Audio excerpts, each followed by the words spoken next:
ಯಾವಾಗ ಕರ್ಕೊಂಬರ್ತೀಯಪ್ಪ ಅಂತಕ್ಕಂಥ ಒಂದು ಮಾತು, ಯಾವಾಗ ಕರ್ಕೊಂಬರ್ತೀಯಪ್ಪ ಅಂತಕ್ಕಂಥ ಒಂದು ಮಾತು. ಆದ್ರೆ ಒಂದು 2-3 ಬಾರಿ ಒಂದು ಕುಟುಂಬದಲ್ಲಿ ನಡೆದಿರ್ತಕ್ಕಂಥ ಪ್ರಕರಣದಲ್ಲಿ ಯಾವಾಗ ಕರ್ಕೊಂಬರ್ತೀಯಪ್ಪ ಅಂತಕ್ಕಂಥ ಒಂದು ಮಾತು ಹೇಳ್ತದೆ. ಅದು ಇವತ್ತು ನನಗೆ ನೋವಿದೆ. ಅವರಿಗೆ ಅಂತ ಒಂದು ಸನ್ನಿವೇಶಗಳನ್ನ ತಡಿಲಾರ್ದೇನೆ ಇವತ್ತು ಇಂಥ ಒಂದು ದಿನವನ್ನ ನಾವೇನ್ ಕಾಣಬೇಕಾಗಿದೆ. ಬಹುಶಃ ಇನ್ನೂ ಒಂದು 3-4 ವರ್ಷಗಳು ಆ ರೀತಿಯ ಒಂದು ಇವತ್ತಿನ ದಿನ ನಾವು ನೋಡ್ಲಿಕ್ಕೆ ಸಾಧ್ಯ ಇರಲಿಲ್ಲ.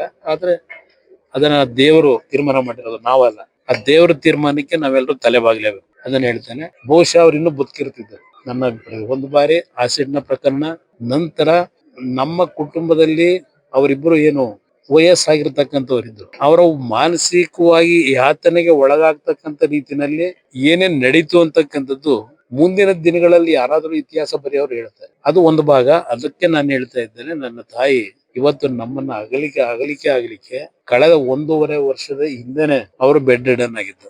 ಅಲ್ಲಿಂದ ಇಲ್ಲಿವರೆಗೂ ಅವರು ಪಟ್ಟಿರ್ತಕ್ಕಂಥ ಹಿಂಸೆ ಮತ್ತು ಹಂತವಾಗಿ ಅವರಿಗೆ ನೆನಪಿನ ಶಕ್ತಿಯೂ ಕಡಿಮೆ ಆಗ್ತಕ್ಕಂಥ, ಯಾರನ್ನು ಗುರುತಿಸ್ತಾ ಇರ್ತಕ್ಕಂಥ ಪರಿಸ್ಥಿತಿಗಳು ನಿರ್ಮಾಣ ಆಗಿದ್ದು.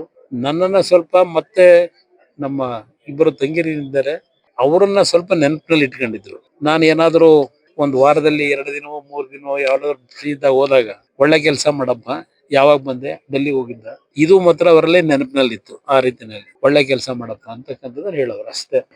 ಈಗ ನೀವು ನೋಡ್ತಾ ಇದ್ದೀರಿ ಯಾವ ರೀತಿಯಲ್ಲಿ ಅವರು ಕಳೆದ 1.5 ವರ್ಷದಿಂದ ಯಾವೊಂದು ಆರೋಗ್ಯದ ಸಮಸ್ಯೆಗಳು ಪ್ರಾರಂಭ ಆಯಿತು. ಇದು ಕಾರಣ ಬಹುಶಃ ಈ ರಾಜ್ಯದಲ್ಲಿ ರಾಜಕೀಯದ ದ್ವೇಷದಲ್ಲಿ ನಡೆದಿರ್ತಕ್ಕಂಥ ಕೆಲವು ಘಟನೆಗಳು, ಕೆಲವು ತಪ್ಪುಗಳಾಗಿರ್ಬೋದು. ನಾನು ಸಂಪೂರ್ಣವಾಗಿ ನಾವು ಪರಿಶುದ್ಧವಾಗಿ ಬದುಕಿದ್ದೇವೆ ಅಂತಕ್ಕಂಥದ್ದನ್ನ ಹೇಳಲ್ಲ, ಒಂದು ತಪ್ಪುಗಳಾಗಿರ್ಬೋದು.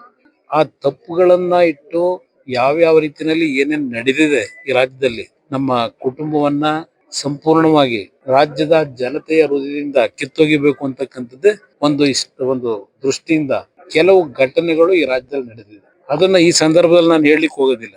ಇದು ಒಂದು ನಾವೆಲ್ಲರೂ ಅತ್ಯಂತ ಒಂದು ಆತ್ಮಕ್ಕೆ ಶಾಂತಿಯನ್ನ ನಮ್ಮ ತಾಯಿ ಕೊಡಬೇಕು ಅನ್ನೋದಕ್ಕೆ ಇವತ್ತು ಸಹ ಹಾಲು ತುಪ್ಪ ಇವತ್ತು ಅರ್ಪಿಸ್ತಕ್ಕಂಥ ಸಂದರ್ಭದಲ್ಲೂ ನಮ್ಮ ಅಭಿಮಾನಿಗಳು, ಕಾರ್ಯಕರ್ತರು, ಅವರನ್ನ ಪ್ರೀತಿಸ್ತಾ ಇದ್ದಂತ, ಅವರು ಪ್ರೀತಿಸಿದ್ದಂತ ಜನತೆ ಬಂದು ಇವತ್ತೇನು 3ನೇ ದಿನದ ಕಾರ್ಯಕ್ರಮದಲ್ಲೂ ಭಾಗವಹಿಸಿದ್ದಾರೆ. ನನಗೆ ಥೈರಾಯ್ಡ್ ಇದೆ, ದಪ್ಪ ಆಗ್ತಾ ಇದೀನಿ. PCOD ಪ್ರಾಬ್ಲಮ್ ಇದೆ, ದಪ್ಪ ಆಗ್ತಾ ಇದೀನಿ. ಜೊತೆಗೆ BP ಶುಗರ್ ಸಮೇತ ಇದೆ, ನಾನು ದಪ್ಪ ಆಗ್ತಾ ಇದ್ದೀನಿ. ನಾನು ಸಣ್ಣ ಆಗ್ಬೇಕು ಅಂತ ಯೋಚನೆ ಮಾಡ್ತಿದ್ದೀರಾ?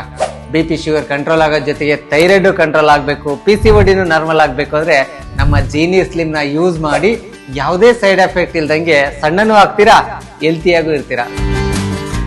ಇಂತಹ ನೈಜ ಕುತೂಹಲ ಭರಿತ ಸುದ್ದಿಗಳು ನಿಮಗೆ ಸಿಗಬೇಕಂದ್ರೆ ರಾಜ್ಯದ ಪ್ರತಿಷ್ಠಿತ ಜನಪರ ಡಿಜಿಟಲ್ ಸುದ್ದಿ ಮಾಧ್ಯಮ ಪಬ್ಲಿಕ್ ಇಂಪ್ಯಾಕ್ಟ್ ಚಾನೆಲ್ ಅನ್ನು ಯೂಟ್ಯೂಬ್ನಲ್ಲಿ ಸಬ್ಸ್ಕ್ರೈಬ್ ಮಾಡ್ಕೊಳ್ಳಿ. ವಿಡಿಯೋ ಇಷ್ಟವಾದರೆ ಲೈಕ್ ಮಾಡಿ, ನಿಮ್ಮ ಇಷ್ಟದವರಿಗೆ ಶೇರ್ ಮಾಡಿ ನಮ್ಮನ್ನು ಪ್ರೋತ್ಸಾಹಿಸಿ. ಹಾಗೆಯೇ ಫೇಸ್ಬುಕ್ನಲ್ಲಿ ಪಬ್ಲಿಕ್ ಇಂಪ್ಯಾಕ್ಟ್ ಫಾಲೋ ಮಾಡೋದನ್ನು, ಇನ್ಸ್ಟಾದಲ್ಲಿ ಜೊತೆಯಾಗೋದನ್ನು ಮಿಸ್ ಮಾಡಬೇಡಿ.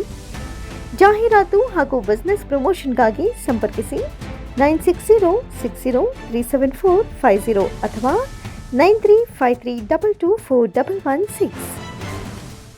ಇದು ಪಬ್ಲಿಕ್ ಇಂಪ್ಯಾಕ್ಟ್, ಜನಶಕ್ತಿಯೇ ನಿರ್ಣಾಯಕ.